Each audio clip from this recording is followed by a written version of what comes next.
Қазақстандағы балалы отбасыларды қолдаудың қазіргі жүйесі тәуекел мерзімі ішінде жәрдемақы төлеудің уақытылығы мен жиілігіне кепілдік береді және әртүрлі өмірлік жағдайларды қарастырады. Сонымен қатар республикалық бюджет есебінен тағайындалатын 5 жәрдемақыны және мемлекеттік әлеуметтік сақтандыру қорынан тағайындалатын 2 әлеуметтік төлемді қамтиды.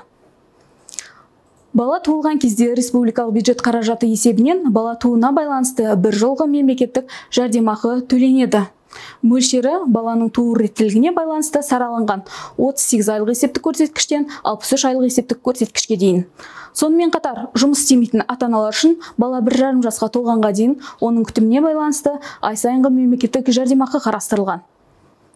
4 және одан да көп кәмелеттік жасқа толмаған балалары бар отбасылар табыс көзіне тәуелсіз түрде тағайындалатын отбасындағы бала санына сәйкес сараланған мөлшерде көп балалы отбасыға берілетін жәрдемақы алады.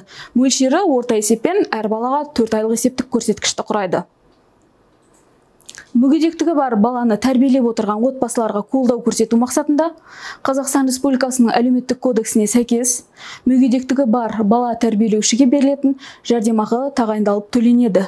Мөлшері 1,61 ең төменгі күнкөріс деңгейінде. Бұдан басқа қоғамда көп балалы аналардың беделі мен абыройын арттыру мақсатында алтын алқа, күміс алқа алқаларымен марапатталған аналарға мемлекеттік жәрдемақы төленеді.